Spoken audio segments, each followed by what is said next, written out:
Welcome, everybody. This is the Rotary E-Club of Silicon Valley, and every week we bring you the stories of people working to improve the lives of others, improve their communities all over the planet. Rotary International is 1.2 million people in 36,000 clubs around the world. You can learn more about Rotary at rotary.org. If you want to learn more about our highly flexible, service-oriented, and innovative service-focused club, you can do so at rotary.cool. That is how you can learn about the set of people who make up the Rotary E-Club of Silicon Valley and its interest in finding ways to promote education, entrepreneurship, and innovation. Today, we are going to be talking with Shemecka McNeil. Shemecka is part of a team. She is the founder of a group called Slice 325, Slice 325. And Slice 325 is all about addressing hunger in sustainable, effective ways. Those of you who are in communities where there are people who are insecure in terms of their food might well find that this is a blueprint for doing some really, really powerful things for your community as well. Shemecka, I'm going to let everybody who wants to go deep into your bio just pause their video or their podcast and get back to the page with it. But otherwise, we're going to jump right in. Welcome to the Rotary E-Club of Silicon Valley. Well, thanks for having me. I do appreciate it. So you'd like me to jump right into what we do? Absolutely. Okay.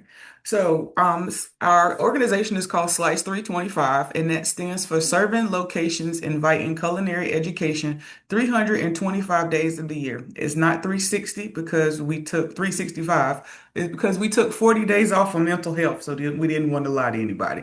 So that's why it's 325. So what we normally deal with is social determinants of health.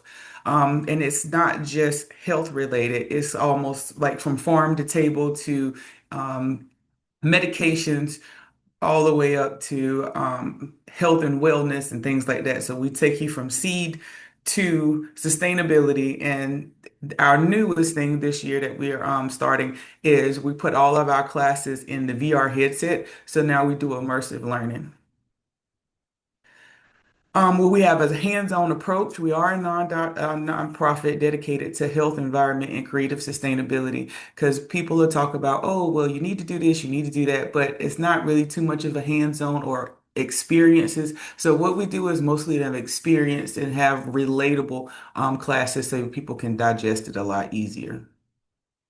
Some are health incentives. We have a big class with hypertension and diabetes, and a spinoff off of that class is that we also created a cookbook of 75 recipes for people with hypertension and diabetes. Because if you look up recipes, it's either one or the other. So we created a book that has both, if you have both. Our number one class is spice making, and that is a class to teach people how to get off a lot of salts and sugars by using herbs and spices and things like that. And that's really fun. We do food boxes, and it's usually if we work with orthopedic clinics because we'll say they'll refer their patients to us and say, well, they might need some help. So we'll either do cook foods or food boxes for that one. We do cooking classes, but it's not like the cooking classes at Williamson Sonoma or Sur La Table, even though those are fun. It's more of relatable classes that you use what you have at home and leverage what people get from pantries or soup kitchens and things like that so you can don't have to make life decisions whether I eat today or go get my medicine. We show you how to have both. And then we also do like walking clubs too because we'll do like little hikes or we'll say we're going to gardens. We help glean so that keeps the exercise going. And with the gleaning, when we do gleaning, they also get to take up some produce home with them to show them that eating healthy and moving around isn't that hard as people may seem. Like I said, our environmental initiatives are like community garden, promoting sustainability through educations, local partnerships, and I should have put international partnerships because we also partner with some people in Morocco, also UK, and recently Dominican Republic, which is always fun. And it's not like we're trying to tell them what to do. We use what they have, and then we tell them we kind of it's like an information session exchange. We're like, oh, I didn't know you could do this, or oh, you could do this. Well, let's see if I can do this. So it's kind of like taking knowledge there and bringing knowledge back. And also, we talk about energy efficient upgrades for homes. I know one time they were doing like energy efficient credit, so we explained that to them instead of people saying, "Oh yeah, you can get solar powers, but power panels," but not explaining the ins and out of why you should get it. Let's see if you're okay to get it, and what we need to do with that. So when people think creative sustainability, like I said, workshops for energy efficient, collaborating with innovators to explore sustainable solutions, and using tech to make environmental cool.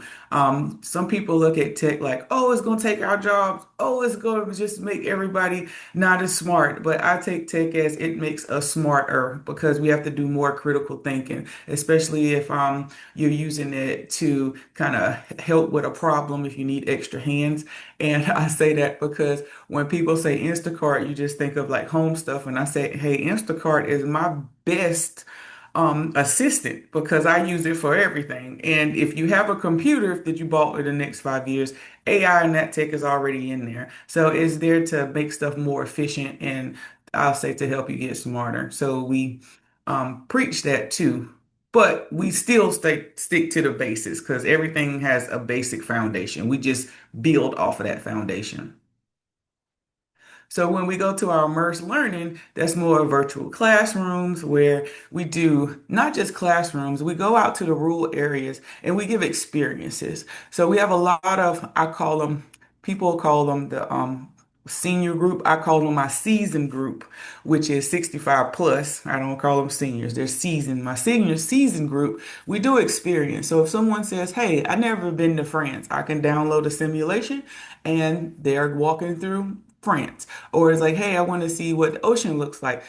Download a simulation and we can do that. Or when we do have classes, if most of the time their grandchildren have a headset, or they can jump on their computer and it's like grandma and grandchild in the class together. So it's kind of like a 2-for-1 special.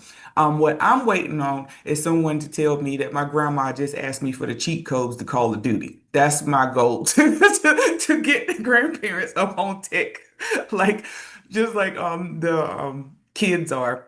And we use still traditional teachings, but tech just bridges the gap because a lot of people are that's in the rural areas don't really have the same um, experience that people in urban areas have. So I just took the urban and bring it out to the rural, and it has been a game changer because it's less inventory just about because I can put everything on the headset, and they still learn and retain information a whole lot better and they think that it's fun. And I like to see seniors in it. So it's interactive for all ages. I'll email him the video. So this video is more of like the testimonies from everybody from all ages of like what they think about our classrooms, and you can find it on YouTube too. What they think about our classrooms from young to seasoned group. And it's just not in libraries. We also go to their homes. We've been in churches. Anywhere that we can go that they call us, we'll bring them. So it's kind of like where people used to say hybrid, where you're in person and on Zoom. And I'm like, we're doing like a true hybrid where we do Zoom in person and we bring headsets. So that way you have no excuse to not come to class. So a little bit about me after I told you about like what we do. I am the founder and my goal is to kind of be a trailblazer with the nonprofit sector to be innovative. My background is I'm from rural South Carolina, Myrtle Beach area. And I've had a couple of awards from the American Diabetes Association in a collaboration with Duke. And my style is known for like Monica Lavetti and Gordon Ramsay humor with a Alton Brown for science because my background is biology. So what I want to do is like sow seeds and, even though I never thought to be an author. If somebody told me that before, I was like, yeah, right. And before, I was like, yeah, right. So now I'm 4 books in. So now I guess I'm officially an author. Our 2 books we call the twins. It's the hypertension and diabetes and the allergic earthing for the hungry and hopeful. Those 2 books are mostly cookbooks. I have an autobiography called The Future Ain't Fried to some of my English people that is intentionally to say ain't because I'm Southern. And the other one is a series called Uncle Tony's Squash Showdown, where it teaches young and old people about squash competition and how things doesn't have to be a competition and how you can grow stuff together. So we do have an upcoming fundraiser, and the fundraiser is mostly to get more headsets. Our goal is to get 10 sets, so 10 headsets. So far we have 5, so we have a half a class because we're capping our virtual classes to 10 people with the headsets at one time. So we're halfway there, and we like to inspire and educate communities. So when people talk about, well, what is slice and how is this different? It's different because if you look at a sandwich, and I'm gonna say sandwich as food banks and food soup kitchens are like the bread, and we're like the meat and the mayonnaise in between. We help you navigate both of them, and we give you the education that they normally don't give. So that's what makes us different, and have another one to show about the impact of what we do. So, how you can help, can volunteer and donate and spread the word. And donate and volunteer does not really necessarily have to be monetary. We do use the barter system. We are not above the barter system. I think they should bring that back. We'd have a lot of people that volunteer their talent. So if we need like help with flyers or kind of like information sessions, or if they have a talent that they have in their profession that they want to talk about to our community, we can do that one too. So, how you can get in touch with me? We are on Slice 325. That's our website, YouTube, and we do have Instagram. And I will say most of our stuff go to Instagram first before it goes on our website. But we do have a calendar on there. So that was the end of my presentation, and I hope I didn't talk too fast to go through everything. And if you have any questions, let me know. That was great, Shamika. Awesome. I love the story that we've got here, and I want to dive into that a little more deeply. We're going to start though by just introducing the crowd. So when I call your name, wave at the camera if your camera's on. If not, just think good thoughts. That works as well. But members of our club, we have in Eastern Italy, Cecilia Babkirk, our treasurer. In San Francisco area, in Union City, I believe, we have Scola Kinuthia. All right, welcome. Visiting is Victoria Griesmüller, all right, from Budapest. Good to have you, Victoria. All right, so let's jump into the Q&A. Shamika, I want to start by talking about the sense of need happening in your part of the country. I know this happens all over, Mhm, but when you think about South Carolina, North Carolina, mhm, and the rural areas there, are there particular needs related to nutrition that you have found to be especially challenging to deal with, or that have been something that has helped you really tell the story of what you're doing in a way that allowed people to kind of buy into the ideas? mhm. It's mostly the lack of education and people understanding the education, because when they leave out of the hospital or doctor's office, they get a pamphlet and really not understanding what this means, or knowing, or food deserts too, when they're supposed to get like certain fruits and vegetables or meals to support their diet. And I'll tell you one quick thing, like this one lady, she thought that she couldn't have avocados because she wasn't Hispanic. And I was like, baby, you missing out. Let me show you how to do this. So what I do is I give them more of education.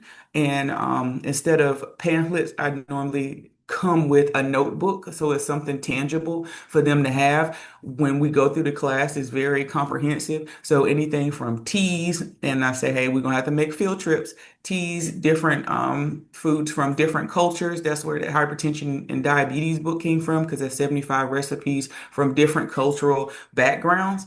And to kind of like show them, yeah, you might not have this in the country, what we call the rural area. So come to the city. Or I encourage community gardens or home gardens, but I use my grandpa's word, grow some for yourself and grow some for your neighbor. So that way you can switch off. So it's mostly education. All right. Well, that opportunity to connect with different cultures through food is something really Mhm. powerful, right?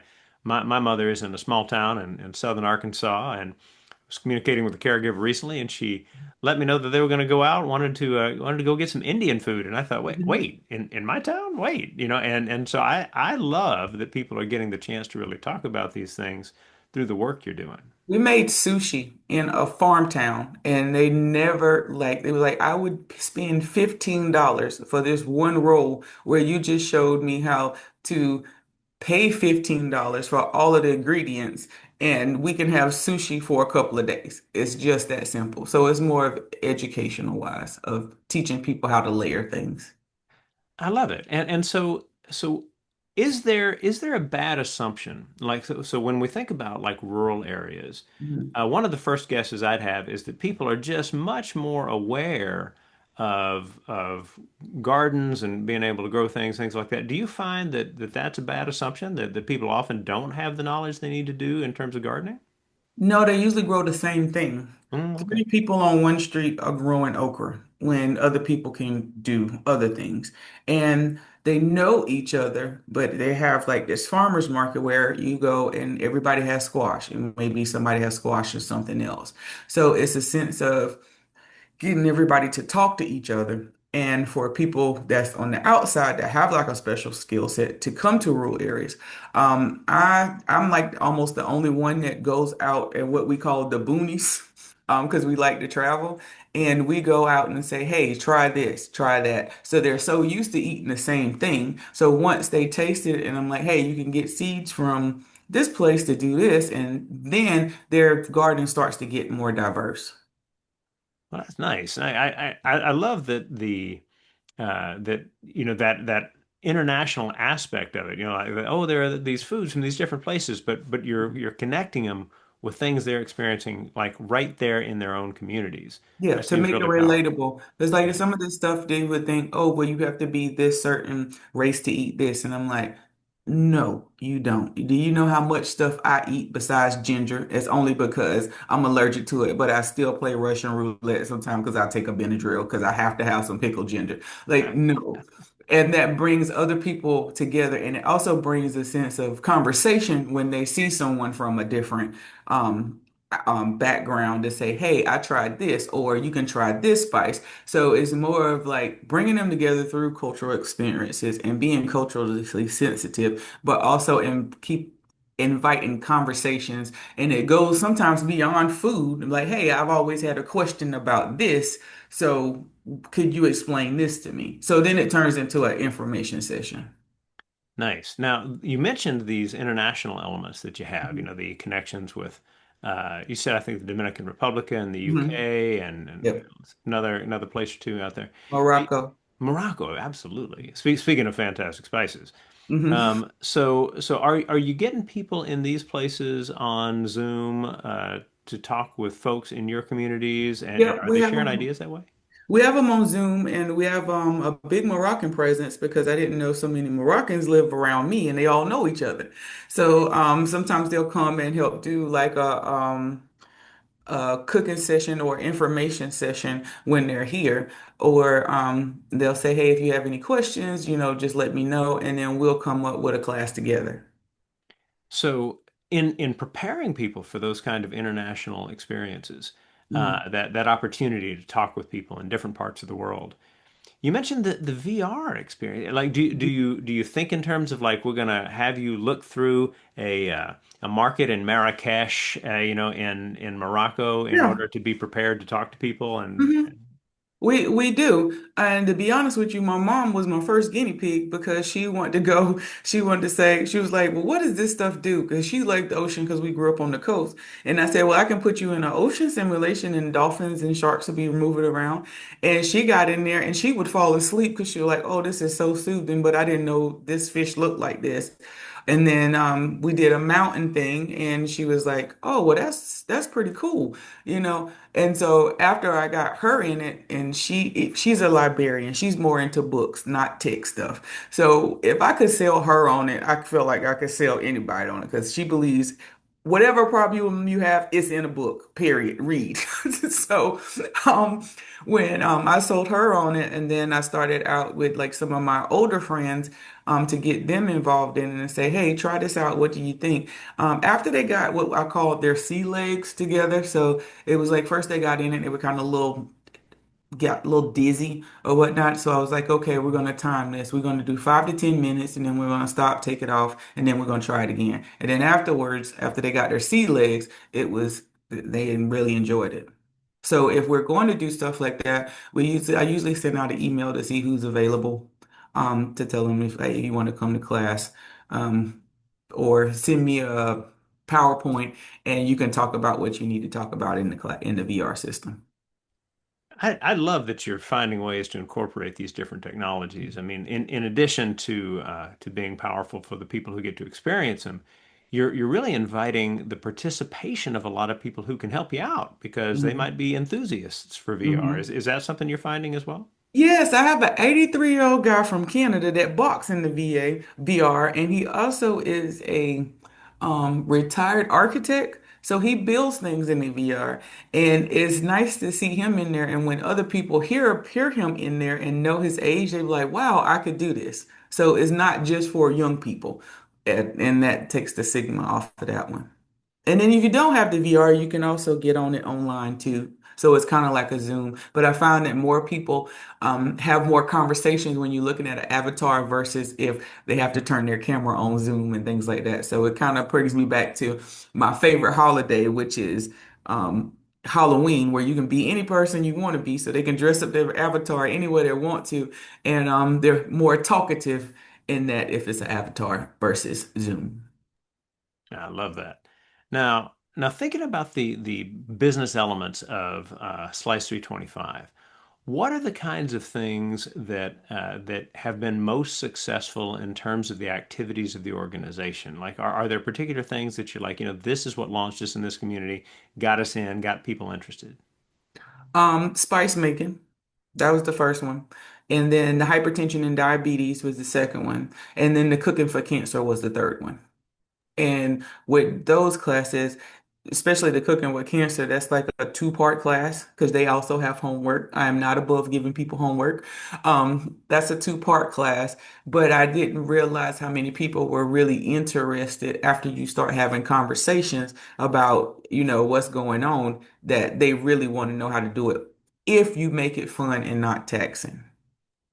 Well, that's how all teachers who are successful with their students kind of work it, right? Yes. That whole thing of like, it's fun learning this stuff. You have to be bilingual and not in the sense of language, in the sense of how do you get the word out? Because the same way that I talk to you, you might hear my accent change to Miss Martha because both of us are Southern. So we might say some sayings that might be a little bit different versus someone that's my age, that's my age, that the jargon may be a little bit different, but it's the same message. So not really bilingual in language, but bilingual in the way that you talk to different people because I also sometimes get contracted from Duke Hospital and I say it's to translate English to English because I have a medical background, so I understand research. So I translate research to community and community to research so they can talk to each other.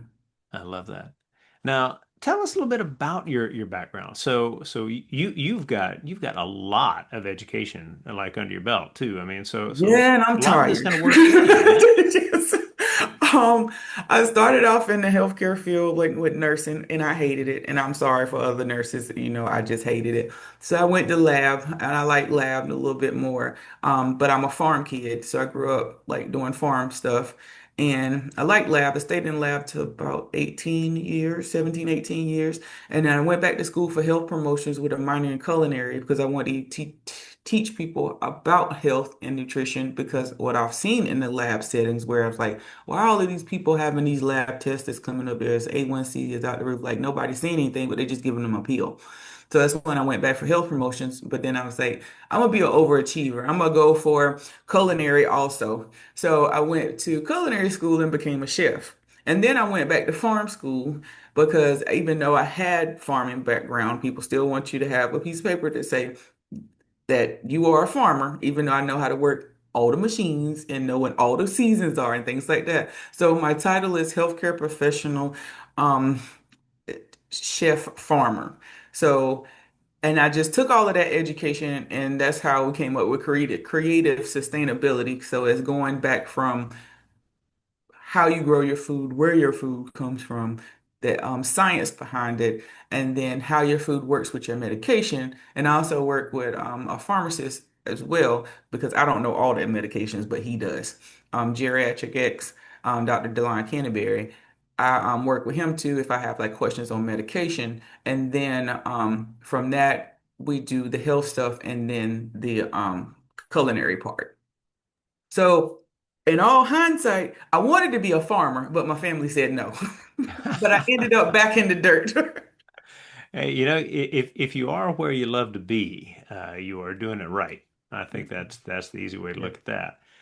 So, thinking about the costs of running the business, where do you have the most impact? So, if you think about the different activities of Slice 325, Mhm. are there particular things you're doing that really are quite cost effective, such that if people in other communities wanted to try to replicate some of your work, they'd kind of know where to start? Well, I would say first start if someone says they want to partner, see how they want to partner in what capacity. What does that partnership look like? Not just a partner to say, hey, can I put you on my website and we don't do anything. Mostly like see if it's a partnership where, hey, we might be on the barter system, or if opportunities come up, we can talk to each other about opportunities, maybe get on grants and stuff together, or either do workshops together. Where I see with some of the people that I partner with, we do a lot of bartering of services to cut down on costs. So someone might have a room that I could use, or I might have like some produce or either some type of equipment that they may need to use to keep the cost down and things like that. So I would say figuring out what type of partnership works because sometimes favor is better than funds and partnerships are better than grants. Well, and food is a good way to be doing all of these things. Mhm. And so I figure we should finish off kind of the Q&A with just finding out like what some of your favorites are in terms of foods and spices and the kinds of things that when you're cooking you just really like to use. My favorite food, honestly, is okra. That's my favorite one. And the spice that I like, and I also put that in one of my cookbooks. It's called Laurie's 17 Seasoning with No Salt. So I mentioned them in my book, and I also sent them a copy. Haven't heard any word from them yet, but I also sent them a copy to show that I did acknowledge you in my book. Hopefully they'll hear this podcast or watch the video and be like, oh, we need to send that thank you note that we got sitting on the desk over there. Yes. Now, and actually, I'm gonna stay with it for a minute. As a Southerner, I am someone who understands like okra is a cool and interesting thing. Many people may not. Tell us a little bit more about what you love about okra. I like it for its versatility, but I can't eat it by itself because I don't do the slime. So what we usually do is we take it and we put it in tomatoes and corn and okra together, and we either cover it with rice or grits. And a lot of people don't really like grits too much either, but they'll do it with rice. And then I also like it fried sometimes too. I used to get in trouble a lot when I was younger because my grandfather grew okra and he would like to share it with everybody else but me because he said I ate too much of it. So what I would do is get up early in the morning with aluminum pan and go outside and pick okra because it grows overnight, and I would put it under my bed until he leaves. And then I would have it in the morning with eggs. And then my grandmother realized what I was doing because I was like, how do you know? And she was like, every morning you have okra, so I know you're going out there before he gets up in the morning. So that's what I would do. So it just stayed with me. Oh my God, I love that story. That is so cool. All right, all right. Well, I'll tell you what we're going to do. We're going to wind things down. Okay. And then at the end, I'll hand it back to you for a final word. But for everybody who's been watching this video or listening to this podcast recording, thank you so much for spending your time to learn a little bit about how people all over the world are finding cool and interesting ways to improve the lives of others. They are understanding that joy and meaning that comes from service. We in Rotary International feel that's important. And if you think that you need to learn a little bit more about the kind of service that is being done by Slice Through 25 and Shemecka, follow the links on our pages. You'll find all kinds of information there about the kinds of things, the activities that the organization does, about the books that Shemecka has written, and we hope that you will take an interest in the good work she is doing. Shemecka, as we always like to do, we hand it back to you as our speaker for the final word. What would you like people to have clearly in mind as they finish this video or listening to this podcast? I would say that I would want you to, think of Slice as feeding bodies and refueling minds and empowering futures and bridging the gaps. Fantastic. Well, thank you so much, and thank everybody. We will see you next week.